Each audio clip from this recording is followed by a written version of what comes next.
Olá, olá! Estamos começando o nosso Alma dos Negócios. E a cibersegurança está em constante evolução.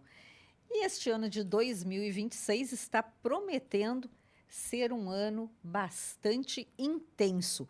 As ameaças cibernéticas, elas não estão mostrando sinais de desaceleração. Segundo alguns especialistas que eu ouvi no assunto, elas estão se tornando cada vez mais sofisticadas e os ataques frequentes, totalmente automatizados. Bom, e eles cresceram exponencialmente. Não, tá ruim isso aqui. Não era isso que eu queria dizer. Mais ou menos, tá. Vamos lá, posso ir de novo? Olá, olá! Estamos começando mais um Alma dos Negócios. E hoje nós vamos falar sobre cibersegurança, que segue em constante evolução nesse ano de 2026, que promete ser um ano assim crucial nessas questões. As ameaças cibernéticas, elas não mostram sinais de desaceleração. Segundo especialistas que eu conversei ao longo da semana, eles disseram que, muito pelo contrário, elas estão se tornando mais sofisticadas e frequentes ataques automatizados cresceram exponencialmente no ano que passou. E o impacto nos negócios tem sido cada vez mais significativo, exigindo respostas rápidas e eficazes. Para conversar sobre esse assunto aqui conosco, meu convidado é o mestre em Direito, Newton Moraes. Ele é um apaixonado por proteção de dados pessoais e privacidade. E ele é também DPO da cidade de Porto Alegre. Newton, mais uma vez, muito obrigada por ter aceitado o meu convite de estar aqui no Alma dos Negócios. E eu acho assim muito chique, DPO da cidade de Porto Alegre. E eu já começo te perguntando o que faz o DPO da cidade de Porto Alegre. Oi, Ana, tudo bom? É sempre uma alegria estar aqui contigo. Bom, o DPO da cidade de Porto Alegre é o Data Protection Officer, o encarregado pela proteção de dados. É quem tem que implementar, tem que organizar, orientar quando se refere os temas se referem à proteção de dados. Então, a Lei Geral de Proteção de Dados, a LGPD, e como isso é utilizado na prática, imagina na complexidade que é a cidade de Porto Alegre, são 30 órgãos, todas as secretarias, as outras departamentos, como DEMAI, DEMAB, Secretaria da Educação, do Governo, Fazenda, Saúde. Então, todos, né, a própria gestão é baseada em dados e quando forem dados pessoais, as informações nossas, né? De contribuintes, de servidores, de alunos, de pacientes da saúde, nome, endereço, telefone, são os dados pessoais. Então, para utilizar, para tratar esses dados pessoais, para cumprir as obrigações que o município tem com essas pessoas, precisa saber o nome, precisa armazenar o CPF, endereço, e isso a lei diz como é, né? A administração pública também, assim como os outros negócios, são regulados por lei, a LGPD e outras normas dizem como se faz, e a minha função é liderar esse processo, né, em toda Porto Alegre. Então, é atender todos os secretários, todos os diretores e tal, e orientar na celebração de um termo, de um convênio, de um contrato, como é que a gente faz para fazer certinho e proteger, né, os dados, que na realidade a gente não protege os dados, a gente protege os titulares, a gente protege e cuida das pessoas.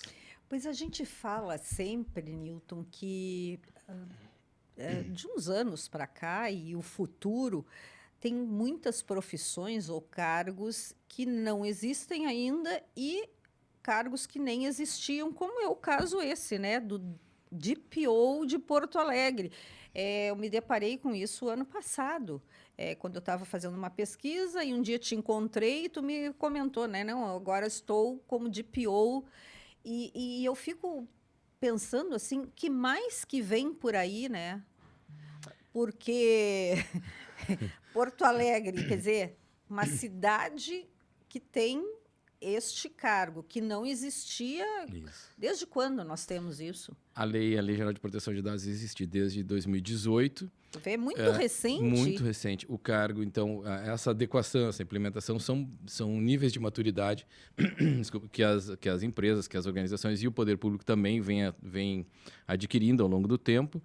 Então, o cargo foi criado em 2023, né? Olha só. Mas o que é interessante é que é uma demonstração do que a gente vivencia também em todas as outras áreas, né? A maioria das pessoas que trabalha hoje com dados pessoais, com inteligência artificial, quando fez a sua graduação, essas profissões não existiam. Pois né? então. Quando a gente entra no curso de Direito ou mesmo de Gestão, alguma outra profissão, alguma outra capacitação que te permite, te propõe a exercer um desses cargos, quando nós entramos na faculdade não existia, né? E isso é muito interessante agora, porque quem lida agora com inteligência artificial, quem protege, quem organiza, quem orienta a empresa nas questões de governança em relação à inteligência artificial, não fez a formação original em inteligência artificial, muito menos em dados, né? A gente tem gente com 30 anos de formado, como é que eu ia pensar? Claro, já se falava no Eu, Robô do Asimov em 1950, já tinha algumas coisas assim. Mas não, eu vou me preparar para daqui a 30 anos ser o encarregado geral de proteção de dados de Porto Alegre. Isso era impensável. É fantástico, né? Como o mundo evolui e é isso. Coisas que não se pensava. E eu acho que é por aí também que eu quero continuar a minha conversa aqui contigo, porque tu te apresenta no Instagram, como eu disse aqui, mestre em Direito e apaixonado, aficionado por proteção de dados pessoais e privacidade. Por que esta paixão? Eu diria assim, e assustada. Pois é. Eu não me diria apaixonada, eu diria assustada, eu me apresentaria. É que quando a gente começa a estudar alguma coisa que é nova, é novidade, né? Isso já com muitos anos, com quase 30 anos de formado, aparece essa questão de proteção de dados da nossa LGPD, a espelho da legislação europeia, do Regulamento Geral de Proteção de Dados. E aí eu percebi, isso aqui, o tamanho dessa abrangência é para toda e qualquer organização, seja pública ou seja privada. CNPJ, todos os profissionais liberais, os CPFs, que tratam dados pessoais, ou seja, nome de cliente, né, com finalidade econômica, que é o caso do advogado, do dentista, do engenheiro. Todos têm que cumprir uma lei, e essa lei ela é realmente sensacional, porque numa primeira leitura ela é bacana, ela é uma lei moderna, ela é explicativa, mas quando se vai analisando cada conceito e se vai abrindo, a gente vê a complexidade de botar isso no papel e fazer com que realmente se cumpra a lei, né? E essa lei ela não é só uma questão normativa, daquelas coisas chatas de lei que tem que cumprir, mas é porque ela põe no papel e põe na vida real o direito fundamental à proteção de dados. Então, como tem a vida, liberdade, segurança, né, o direito social à saúde, nós temos o direito fundamental à proteção de dados na mesma hierarquia, na Constituição Federal. Então, não tem como não cumprir, como optar por escolher por não fazer. Então, a gente percebeu que realmente era um campo muito bacana e e também em constante evolução. Porque em 2018 não se falava tanto assim em IA. Né? Hoje a gente não consegue... Eu acho que não se falava em IA. Não, será que falava? muito pouco, só nos ambientes mais técnicos, mais sofisticados até, acadêmicos, talvez. Acadêmicos e na área mais da pesquisa mesmo. No chão de fábrica ainda não, né? Então, mesmo, vamos imaginar, o Newton faz a formação a partir de 2018, 2019, atualizado, mas já tem que se reinventar para poder falar de IA, porque como é que nós vamos falar em qualquer atividade nossa sem falar de inteligência artificial? E se fala em inteligência artificial, como é que nós vamos nos comportar com isso? Como é que nós vamos ensinar as pessoas a aprender sobre isso? E fazer aquilo que é a governança desses dados todos, né? Porque como é que tu faz uma gestão no mesmo nível, público ou privada, sem dados, sem informações? É chute, né? Então tem que ter dado, tem que ter estatística, essas informações de pessoas e daí também de empresas, de negócio, e juntar tudo para ter um desempenho melhor, para ter eficiência. Agora, tem uma pergunta que eu fico assim pensando aqui. onde eu fico sempre pensando, onde é que entra a minha responsabilidade? Pegando pessoa física, Claro. porque tu vai em algum lugar, sempre te pedem os teus dados. E eu sempre me chamou a atenção, mas eu não sabia por quê, e nem não me passava nada, mas eu dizia assim, nossa, é interessante, eu venho aqui e como eles me pedem dados, e eu não peço os dados desta, né? Tu ia numa loja, tal do cadastro, que eu Sim, odiava aquele sim, cadastro, aquele né? cadastro. Tem cadastro? Não tem cadastro. Meu amor, muda de nome, né? Mas, enfim, e eu nunca, e tu não pedias, tu não pedes ainda o cadastro das lojas, tá? E aí eu fico pensando nessa responsabilidade. Nós não entregamos facilmente os nossos dados? Sim, sim, sim. Esse é um grande. Essa aquela mudança de cultura que aos poucos a gente vai conseguindo fazer. Né? Porque, por exemplo, a história das identificações biométricas, da nossa. Né? Para entrar em qualquer condomínio, então, tem que fazer uma fotografia. Poxa, isso Uhum. aqui, daqui a pouco tem biometria. E é uma biometria, a gente não muda nem com cirurgia plástica, né? Então, por exemplo, vazou a minha senha do banco. Tá bom, talvez eu tenha algum prejuízo, recupero e tal, mas vou lá e troco a senha, aquilo estancou. Dali para frente não vai e ninguém mais, né, se apropriar do dinheiro sim, ou se não, também tá acabado esse problema. Quando é biometria, não, porque daqui a pouco podem falsificar um passaporte, podem falsificar um documento de identidade, entende? Então, isso pode acontecer ocasionar problemas muito mais além, né? Então, e a gente sim, a gente abre a porta, né? A gente sai do carro, sai de casa, fecha a porta, tem segurança e tal, mas no nosso mundo digital, que os danos podem ser ainda maiores, a gente toma menos cuidado. Então, o CPF a gente passa para quem quiser, o nosso RG, e especialmente agora os dados biométricos, que a gente tem que ter muito mais cuidado ainda. Pois é, mas a minha pergunta, assim, como é que eu digo não para uma empresa? Quando eu estou fazendo uma compra É, online, tá? A primeira coisa que, quando tu vai ali já fazer, fechar o pedido, sei lá como é que chama, a primeira coisa que eles já te pedem é o CPF. é. Se tu não der o CPF, a compra não vai ser efetuada. Como é que a gente faz essa negociação? Ou como é que vamos mudar isso, Newton? Assim, o CPF ele tem uma característica que também são questões tributárias, eles precisam para emitir a nota fiscal também. Uhum. Então aí o controlador, como a gente diz, a empresa, o fornecedor, né, o profissional liberal, ele não é uma questão, nesse caso, para emitir o documento fiscal, por exemplo, não é uma questão do nosso consentimento ou não. A gente não tem essa liberdade, porque ele é obrigado, por lei, a emitir uma nota fiscal. Então, se ele tem que emitir esse documento fiscal, o consentimento nosso não é relevante nesse caso. Então, eles, olha, eu lhe peço, eu preciso do seu CPF para cumprir minhas obrigações tributárias e fiscais. Tá bom. Para isso, sim. Então, para isso, a gente não tem muita negociação, a gente não tem o que fazer. Ou não compra. Não posso lhe vender sem emitir a nota. Agora, em outros casos, por exemplo, para o perfil, para o programa de milhagens, esses programas de afinidade, aí sim precisa da nossa autorização, precisa do nosso consentimento para participar disso, né? O que não pode bom, eu digo que eu preciso do teu CPF para emitir o teu documento fiscal, para poder viabilizar, né, essa transação, e aí eu aproveito todos os teus dados e já alimento meu banco de clientes e tal, e nem te informo sobre isso. Porque Uhum. eu também posso fazer isso, mas eu tenho que informar. Dizer, olha, a senhora também interessa participar do nosso programa de fidelidade, eu vou utilizar, me autoriza a lhe mandar mais propagandas, mais comerciais, porque, claro, a alma do negócio é divulgar, é vender. Então, a lei também não pode frear a livre iniciativa, frear a economia, né? Ela não serve para isso.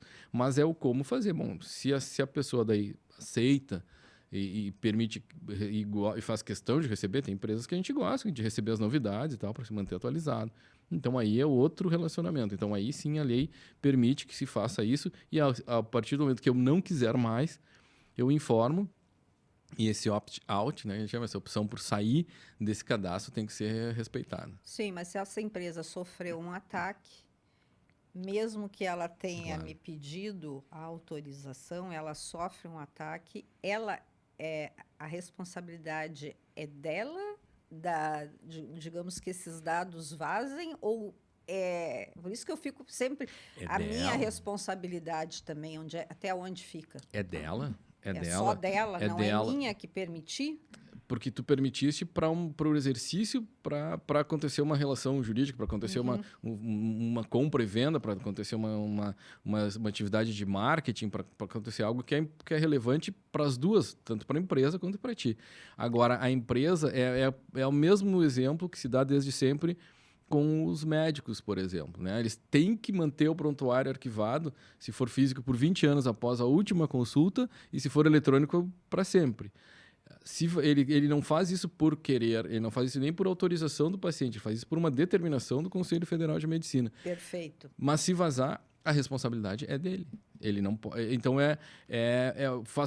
esses dados fazem parte do core, fazem parte do negócio dele. Então, se ele tem ele exerce a profissão com base nessas informações que são minhas, os profissionais das empresas têm a obrigação de manter esse armazenamento seguro. E aí que entram todos os problemas de segurança da informação com essas vulnerabilidades que aumentam a cada dia.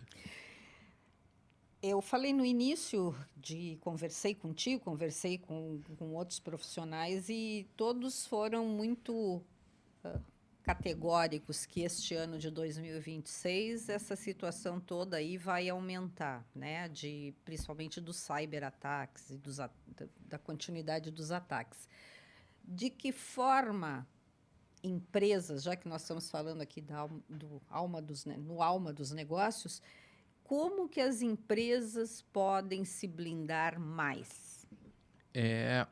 A segurança da informação, ela deixa de ser assim, aquele acessório, eu também vou ter que cuidar, eu também vou ter que colocar uma câmera, eu também vou ter que colocar um portão, uma grade mais alta, mas aí o empreendedor pode pensar, daqui uns 6 meses, né, eu vou porque ainda não é tão perigosa a minha região e tal, era uma opção de investimento.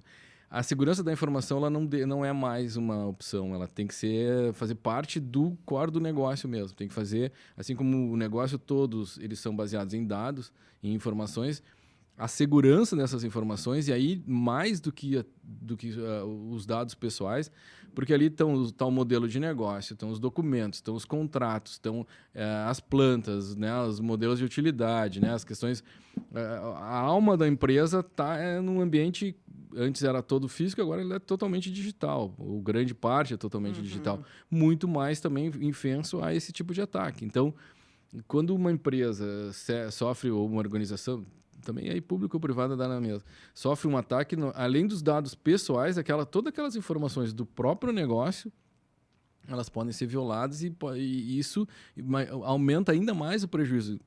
Vai ter que pagar a indenização para o Newton, para a Ana, que tiveram os dados vazados, mas vazam os meus contratos, vazam, né, como eu desenvolvo aquele produto, a fórmula, a planta, o projeto, né? E aí isso, então, o dano é muito maior. Então, investir na segurança dessas informações, não só das informações pessoais, que também são extremamente relevantes, mas nas informações é algo que as organizações não podem abrir mão, faz parte, porque daí num ambiente mais seguro aumenta também a credibilidade, aumenta a confiança, né? E isso gera tanto mais negócios para o consumidor final, mas também entre os parceiros de negócio, porque também é como o compliance em cascata. Eu não posso relacionar a minha empresa com uma empresa que não dá bola para proteção de dados, uma empresa que não tem segurança nenhuma, que não tem uma política de segurança, não me dá evidência nenhuma de que ele tem, né, um time de segurança da informação interno ou uma empresa que é contratada para isso e tal. Quem não investir nisso não é como comprar uma máquina nova, entende? É como desenvolver um produto novo. Tem que fazer parte porque o mercado vai selecionando, né? Agora,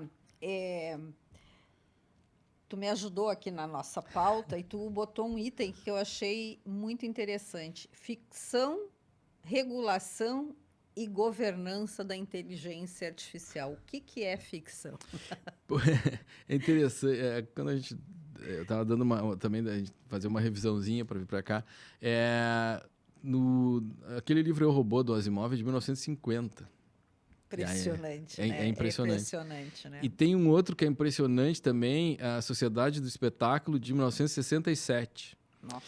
do Guy Esse eu Debord. não conheço, não li. Ele fala, assim, é incrível como aqueles outros, 1984 e tal, mas Sim. esses a gente já... Mas esses dois, eles são muito preciosos porque a sociedade do espetáculo, por exemplo, é exatamente o que se vive hoje. Aquela questão de se dar um acidente antes de chamar uma ambulância e tal, Tu tá tem todo que mundo... fotografar ou filmar, isso é impressionante, Essa né? espetacularização da sociedade, e o espetáculo... Ele já previa isso, Em 1967. Que loucura. Esse livro em tese, assim, é um livro bem interessante. É muito interessante de ler. Assim, ele podia ter sido escrito ontem, entende? É muito interessante. Então, são importantes essas leituras porque a gente...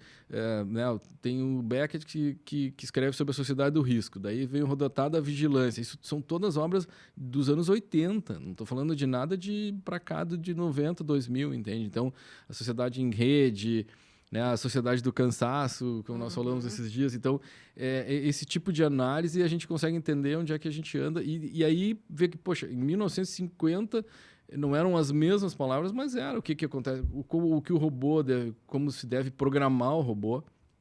O robô, bom, a gente fala um pouco menos de robô agora, mas fala em inteligência artificial, que é o que faz o robôzinho se mexer, né? Então, é mais avançado ainda, mas ali a gente tem a base dessa ficção, que deixou de ser ficção há muito tempo, assim, há anos, é realidade, e aí o que acontece? A gente tem que tentar, nós que somos, né, mais da área jurídica, mais do direito, tentar regular isso sem frear o desenvolvimento, né? Porque, então, assim, é aquela questão, o direito, a gente brinca, o direito sobe pela escada e a realidade de elevador, né? Sim.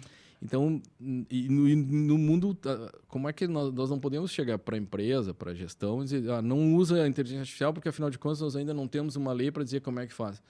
Não, a gente tem que usar com base nos princípios da empresa, com base nas questões éticas e tal, e tem que usar, né? Então, tem um descompasso que sempre houve, mas é um pouquinho maior agora na nossa realidade.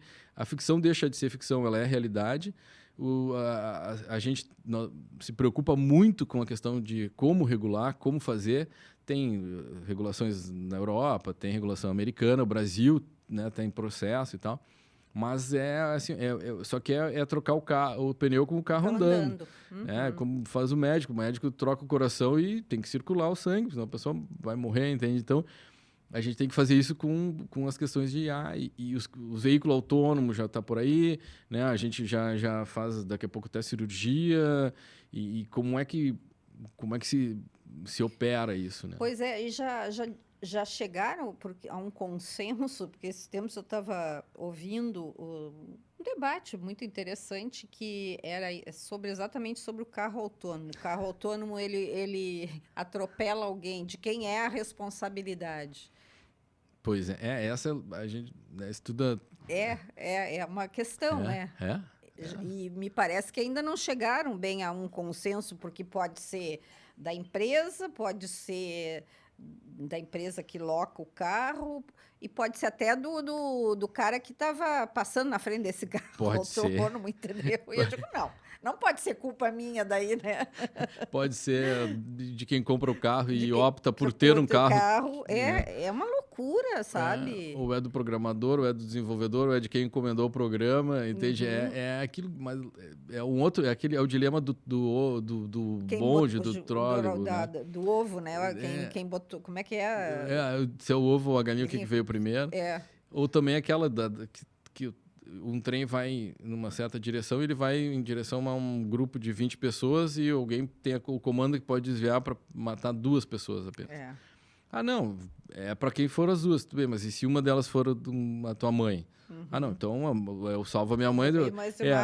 Esse foi um grande... Ele até veio no Fronteiras do Pensamento, ele tem um... Just. E ele falou exatamente esse exemplo aí, maravilhoso. Ele é de Harvard, agora não estou lembrando. Mas é muito interessante isso, Newton. E esse, digamos, essas reflexões, isso aí fazem parte do teu dia a dia hoje nessa atividade. Elas fazem parte do dia a dia de todos nós, porque a gente, né, Ai, a na gente minha não, né? Porque eu não vou ficar pensando no trem. Olha lá, ó. O Guilherme Vivian, que nos acompanha aqui na Central Técnica, já está sinalizando que já tem que ir para o encerramento. vê É uma como coisa passa rápido. impressionante. Coisa boa. Essa, Bom, o que que tu deixaria para quem está nos ouvindo? É aquela coisa muito boa, né? Qual é o teu conselho? Esse conselho é bom, mas É, custa a caro. gente custa caro, mas é investir muito em segurança da informação mesmo, né? Prestar muita atenção nisso, cuidar muito de tanto no ambiente corporativo como no ambiente pessoal, né? Com o que se posta em redes sociais, com as fotografias de criança, de adolescente, de parentes, as nossas próprias fotos, localização, onde a gente Nude está. nem pensar, Não, nem né? pensar. Isso é impensável. Impensável, né? Não se tem coisas que a gente não cogita. E na parte de carreira, os planejamentos estratégicos têm que incluir segurança da informação, porque isso gera confiança, né? Pensar que a IA ela tem que ganhar tempo, mas para devolver experiência, para devolver, né, o contato olho no olho. Lembra da Tiffany em São Paulo, né? Uhum. Ela marcava um café pela internet e tal, mas era a experiência de ir à loja e pagar R$ 500 uma experiência. Então tem que retomar, usar a tecnologia para acelerar os processos e para aprimorar a experiência do relacionamento, seja com o consumidor, nos negócios, na família e tal. Eu acho que é isso, e se reinventar sempre. Agora, como é que eu me protejo de não ficar noiva do Brad Pitt? Pois é. Ou fica mas sabendo que é uma brincadeira também, né? Não tem como. Mas tem A muita deepfake é gente muito interessante. caindo. Olha, eu fiquei. A gente fica muito preocupado com tudo isso, Newton, porque, sabe, tu não sabe mais o que é verdadeiro, o que que é falso. E a velocidade com que se aprimoram, né? Há 6 meses se percebia a olhos nus, né? Que era uma brincadeira, Brincadeira, que era inteligência artificial. Hoje agora não não tem como. mais. E isso utilizado para golpes com a minha voz, para tomar empréstimo, pedir dinheiro para parente, para amigo. É aquele caso, 25 milhões de dólares, um executivo transferiu para outra conta e era uma deepfake, né, do CEO da empresa mandando. Assim, o tamanho da empresa para ter isso em caixa. Não era um negocinho de fundo de quintal, né? E mesmo assim foi ludibriado. Então, é prestar muita atenção e cuidar demais disso. Nós vamos agora ao intervalo. Olha só, nós vamos agora ouvir o comentário de Mariana Ozelami. Agradeço mais uma vez a presença aqui do Newton Moraes, sempre uma alegria te receber. E vamos agora, então, a este comentário aí sobre reputação. Olá, Ana Cássia, um abraço especial para você que nos acompanha aqui no Alma dos Negócios. Hoje eu quero falar sobre um caso que se tornou um clássico mundial em gestão de reputação e que mudou para sempre a forma como as empresas lidam com crises corporativas. Era setembro de 1982, nos Estados Unidos, quando um remédio, até então considerado super seguro e parte da rotina de milhões de famílias, se transformou em um pesadelo. Cápsulas de Tylenol, produzidas pela Johnson Johnson, foram adulteradas com cianeto de potássio, levando à morte 7 pessoas na região de Chicago. O caso, posteriormente conhecido como Tylenol Murders, gerou pânico nacional. Uma marca líder que detinha 37% do mercado de analgésicos e era responsável por 20% dos lucros da sua empresa, viu a credibilidade ruir da noite para o dia. No início, a resposta da empresa foi falha. Não havia um plano de crise, o tempo de reação foi lento e a gravidade da situação só foi reconhecida após o alerta de um jornalista. A Johnson Johnson, na época, concentrava sua comunicação em publicidade e não tinha um programa proativo de relacionamento com a mídia. Isso fez com que os primeiros dias fossem marcados por duras críticas e desconfiança. Mas a virada veio.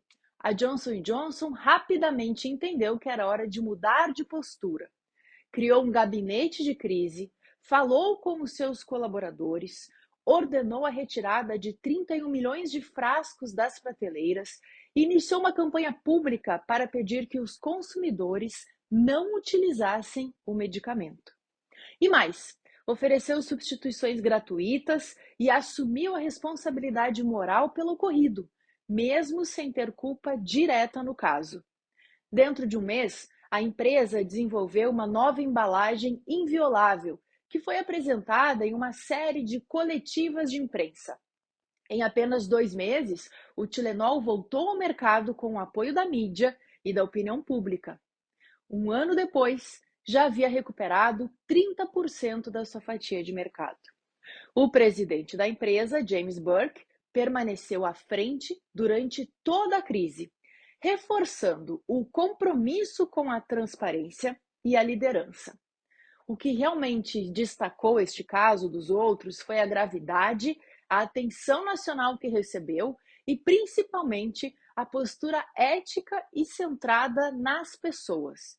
A Johnson Johnson mostrou que, mesmo sem ter a culpa direta, era possível agir com responsabilidade, ouvir, corrigir, transformar a crise em uma oportunidade de reconstrução de confiança.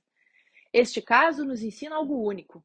Em situações de crise extrema, assumir a responsabilidade moral, agir com rapidez e, acima de tudo, colocar as pessoas em primeiro lugar pode transformar um desastre em um marco positivo de reputação. É uma lição que continua atual e que todas as organizações, grandes ou pequenas, podem levar consigo. Esse foi o Reputação em Pauta de hoje. Um abraço, Ana Cássia, e a todos que nos acompanham. Obrigada, Mariana Ozelami. E o Alma dos Negócios de hoje fica por aqui. Encontro vocês na semana que vem. Tchau, tchau.